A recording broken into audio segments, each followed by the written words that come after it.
Bonjour à tous et bienvenue sur ADBTSMCO. Bienvenue dans cette nouvelle vidéo où on va réviser ensemble la gestion opérationnelle à la veille des examens écrits. Au moment en tout cas où je tourne cette vidéo, c'est bientôt les examens. Le principe c'est, on a 10 questions et on va y répondre ensemble. Et je vais vous proposer des solutions, des corrections pour réviser, on va dire, des notions essentielles juste avant de passer l'examen. Si ça vous intéresse, en description vous avez un lien vers mes fiches de révision pour préparer votre épreuve de gestion et toutes les épreuves de votre BTS. Allez, c'est parti, on commence tout de suite par la première question. De quoi est composé le besoin en fonds de roulement, ce qu'on appelle le BFR? La valeur des stocks, les créances clients, les disponibilités, les actifs matériels, les dettes fournisseurs, les dettes financières et les capitaux propres. Donc il y a parmi ça, je vais vous aider, il y en a 3 qu'il faut choisir pour composer le BFR.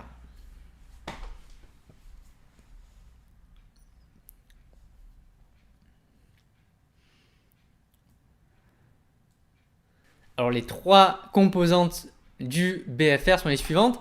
Il y a la valeur du stock, donc c'est-à-dire le stock que l'on détient en magasin ou en entrepôt.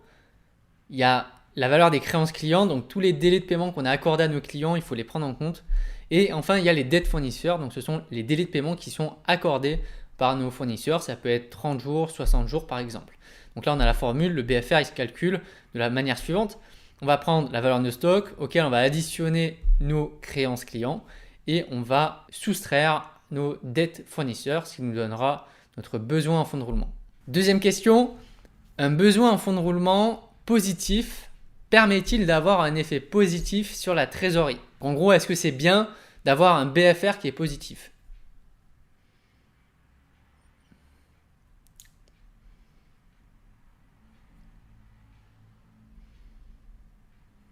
Alors la réponse c'est non, ce n'est pas positif pour la trésorerie. En fait, le besoin en fonds de roulement, c'est les besoins, donc l'argent direct que l'entreprise a besoin pour faire fonctionner normalement son cycle d'exploitation, donc de l'achat des marchandises jusqu'à la vente et à l'encaissement du client. Donc le but c'est d'avoir un fonds de roulement qui soit négatif parce que ça veut dire qu'on n'a pas besoin spécialement d'argent pour faire fonctionner notre entreprise, pour faire fonctionner le cycle d'exploitation de l'entreprise. Parce que le problème c'est que souvent vous allez acheter de la marchandise. Si vous n'avez aucun délai de paiement, vous allez payer cash d'entrée. Donc ça veut dire que vous allez avoir une sortie d'argent. Donc après, il va y avoir du temps qui va s'écouler pour vendre votre marchandise. Déjà, vous allez la recevoir, la stocker, puis après, vous allez la mettre en vente. Elle va être vendue et ensuite, vous allez enfin encaisser le client. Donc ça veut dire que vous avez d'abord perdu de l'argent au début parce que vous avez dû acheter votre marchandise et après vous allez récupérer de l'argent forcément quand vous allez vendre. Et bien ce laps de temps, pendant ce temps, votre trésorerie elle en a pris un coup. Si votre besoin en fonds de roulement il est positif. S'il est négatif, c'est l'inverse, c'est-à-dire que vous allez acheter notamment auprès de votre fournisseur une marchandise que vous allez payer plus tard, il va vous donner un délai de paiement, vous allez avoir le temps de revendre votre marchandise, donc encaisser avant même d'avoir été débité par votre fournisseur. Et donc là, on dit qu'on a un fonds de roulement qui est négatif, qui est plutôt très bon pour la trésorerie. Troisième question, comment calculer la TVA, donc la taxe sur la valeur ajoutée? On prend le prix de vente hors taxe et on multiplie par le taux de TVA. Prix de vente hors taxe divisé par le taux de TVA. Prix de vente hors taxe plus le taux de TVA. Ou prix de vente hors taxe multiplié par 1 plus le taux de TVA.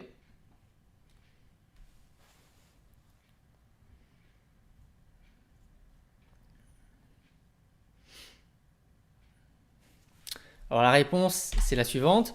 Pour calculer la TVA, on va prendre notre prix de vente hors taxe qu'on va multiplier par le taux de TVA en vigueur. Donc si jamais c'est 20%, donc 0,2, donc on va multiplier par 0,2. Si le taux de TVA c'est 10%, on va multiplier par 0,1 par exemple. Quatrième question, que faut-il prendre en compte pour avoir une gestion des stocks optimale?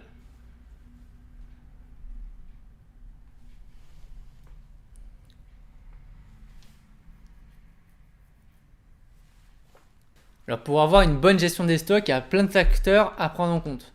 Il y a tout d'abord la saisonnalité des produits. Quand par exemple dans l'alimentaire, l'été approche, donc les produits de saison pour l'été, comme les produits barbecue, il va falloir prévoir d'en acheter beaucoup plus parce qu'on va en vendre beaucoup plus qu'habituellement. Il faut prendre en compte bien sûr les prévisions de vente en fonction des besoins des consommateurs et de la saison notamment. ou en fonction de, il y a peut-être un incident en ce moment et donc il y a un produit phare qui part tout d'un coup. Il faut réussir à prévoir en fonction du contexte environnemental de l'entreprise. Après, en fonction aussi du nombre de produits par colis. C'est-à-dire qu'il y a des produits où on va les recevoir par lot de 10, d'autres par 20, par 30. Donc il faut bien prendre en compte ce qu'on appelle le PCB, c'est-à-dire le nombre de produits par colis. Il y a aussi la taille du rayon. Des fois, il y a des rayons qui sont vachement profonds, donc on va pouvoir mettre beaucoup plus de produits à l'intérieur, donc on peut commander un peu plus en quantité pour être toujours plein. Sauf bien sûr dans les denrées périssables où il faut faire attention aussi aux dates de péremption. Après, il y a les coefficients saisonniers qu'on va prendre en compte. Donc en fonction de la saison des produits, on a un coefficient qui sera plus ou moins élevé. En fonction aussi du délai de préparation et de livraison. Si jamais il y a une seule livraison par semaine, donc il faut faire en sorte que ce qu'on commande, ça va nous suffire pour tenir une semaine complète. Alors que si on est livré tous les jours, on va pouvoir fractionner notre commande. 5e question, qu'est-ce que le stock de sécurité dans la gestion des stocks? Est-ce que c'est le nombre de ventes entre 2 commandes? Le stock minimum à détenir en permanence? Le stock minimum pour pallier à des pics d'activité ou retard de livraison? Le stock de déclenchement de la commande? Le stock vendu entre 2 livraisons? Ou le stock de passation de commande?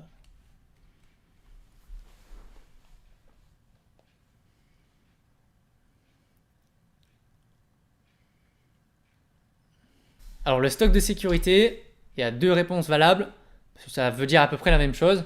C'est déjà le stock minimum qu'il va falloir détenir en permanence, tout simplement pour pallier à un pic d'activité, ou si jamais il y a un retard de livraison, le camion il n'a pas pu nous livrer ce matin, mais il peut nous livrer que demain, ce stock de sécurité, il permet de pallier à ce problème-là.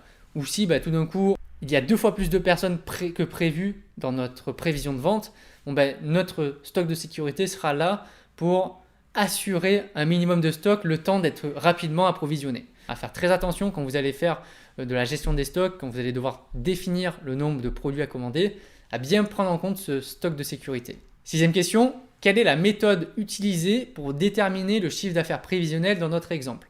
Donc là, vous avez un tableau avec les ventes, donc de 2010 à 2018, et on cherche à savoir le CA 2019. Et donc là, j'ai utilisé une certaine méthode, laquelle parmi les méthodes existantes pour la prévision des ventes, la méthode de la tendance, la méthode des points extrêmes, la méthode de la double moyenne ou la méthode des moindres carrés.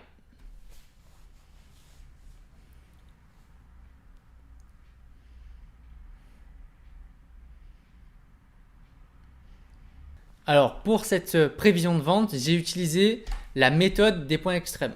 Alors en quoi consiste cette méthode?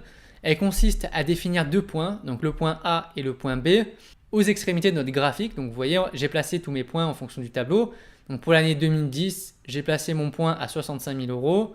Pour l'année 2011, je l'ai placé à 68 000 euros, comme c'est inscrit dans le tableau. Ensuite, donc du coup, j'ai tracé d'abord le premier point, donc année 2010 à 65 000 euros, et j'ai tracé mon point B à l'année 2018, qui correspond à 98 000 euros. Une fois que j'ai tracé ces points-là, je vais tracer une droite de tendance qui passe par ces 2 points. Donc j'ai tracé ici en pointillé, donc ce qui me donne une droite qui passe de tendance en quelque sorte, qui passe entre ces 2 points. Et ensuite, pour déterminer mon chiffre d'affaires prévisionnel, je pars de 2019 qui m'intéresse, je monte tout droit jusqu'à croiser ma droite de tendance, et quand je suis arrivé à son intersection, je vais voir le chiffre d'affaires qui est en face. Donc ça correspond à environ 101 000 euros de chiffre d'affaires. Question numéro 7, qu'est-ce que le seuil de rentabilité? Est-ce que c'est le moment où l'entreprise est rentable? Est-ce que c'est le montant de chiffre d'affaires à réaliser pour être rentable? Est-ce que c'est le montant de chiffre d'affaires à dépasser pendant l'année? Est-ce que c'est le nombre de ventes à réaliser pour être rentable? Ou est-ce que c'est les bénéfices de l'entreprise ou d'une opération commerciale?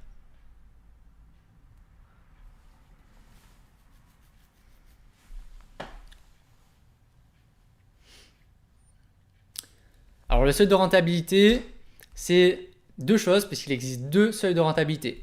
Ce qu'on appelle le seuil de rentabilité en euros, donc c'est-à-dire le montant de chiffre d'affaires à réaliser pour être rentable, donc que ce soit pour une entreprise ou que ce soit pour une opération commerciale, ou le seuil de rentabilité en volume, c'est-à-dire le nombre de ventes que l'on va devoir réaliser pour être rentable. Alors un point d'attention, le moment où l'entreprise est rentable, on ne dit pas que c'est le seuil de rentabilité, mais on appelle ça le point mort. Le moment, c'est le la date, le jour où on sera rentable. Alors bien sûr, c'est lié au seuil de rentabilité, mais c'est ce qu'on appelle le point mort. Justement, dans cette question numéro 8, on va parler du point mort. Quel est le point mort si je réalise 150 000 euros de chiffre d'affaires annuel en ayant un seuil de rentabilité de 50 000 euros?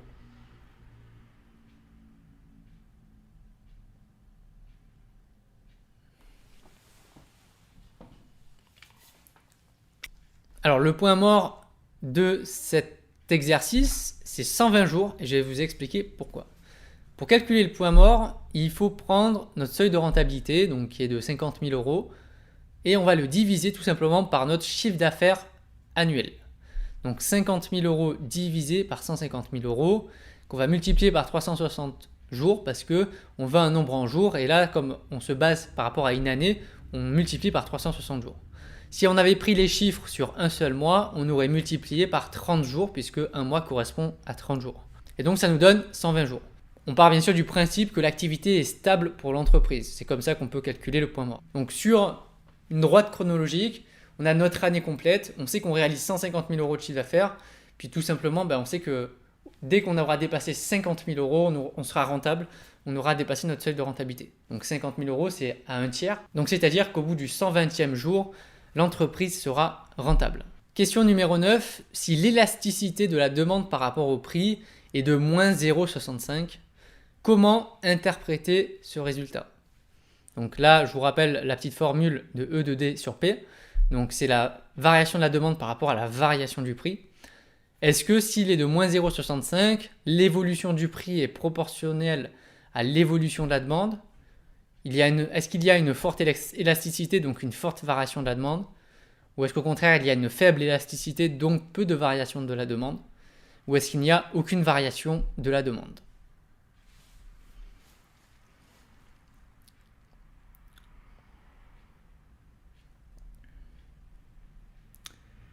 Alors quand on a une élasticité de moins 0,65, il y a ce qu'on appelle une très faible élasticité parce qu'on est compris seulement entre 0 et moins 1. On dit qu'on a une faible élasticité, ça veut dire que on aura beau changer le prix, faire varier le prix, donc une réduction de 50%, c'est pas pour ça que la demande elle va forcément exploser. Au contraire, quand vous avez une forte élasticité, ça veut dire que lorsque vous allez modifier le prix, donc à la baisse par exemple, vous allez faire une réduction, là vous pouvez vous attendre à avoir de très bons résultats en retour de votre baisse de réduction, donc un développement des ventes important. Par contre, si c'est une faible élasticité comme dans notre cas, et comme c'est le cas notamment des produits alimentaires, vous aurez beau faire une grosse promo, c'est pas pour ça que les ventes elles vont décoller énormément. En théorie, normalement, quand vous baissez le prix de 50%, ça devrait normalement booster les ventes de 50% aussi. Ça, c'est quand il y a une parfaite élasticité et qu'il y a une parfaite proportionnalité, c'était le numéro 1, entre la demande et le prix.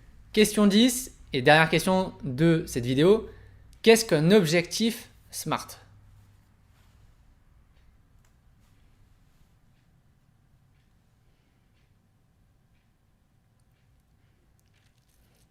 Alors l'objectif SMART, c'est un acronyme, donc S pour spécifique, donc peut-être que dans la gestion, tu vas devoir déterminer un objectif et peut-être on pourrait te demander qu'est-ce qu'un objectif SMART, une question de cours qu'on pourrait te demander. C'est rarement arrivé, mais on ne sait jamais. Donc un petit rappel dessus, ça fait pas de mal. Donc il faut que l'objectif, pour qu'il soit bien réalisé, il faut qu'il soit spécifique à un domaine en particulier, il faut qu'il soit quantifié. Il ne faut pas que ce soit un objectif envoyé en l'air sans chiffres où on ne sait pas trop ce qu'on doit faire. Il faut qu'il soit mesurable avec des indicateurs commerciaux, ça peut être du chiffre d'affaires, des ventes, de la marge, un taux d'écoulement des stocks à atteindre. Il faut que ce soit mesurable. Il faut qu'il soit atteignable aussi, c'est-à-dire que vous ne demandez pas à une personne de réaliser un objectif qui n'a jamais été réalisé auparavant en regardant les précédents résultats des années précédentes. Il faut que ce soit atteignable pour qu'il soit motivé. Il faut qu'il soit du coup réalisable, ça va dans le même sens, parce que ça ne sert à rien de mettre des objectifs en l'air en sachant pertinemment que personne n'y arrivera.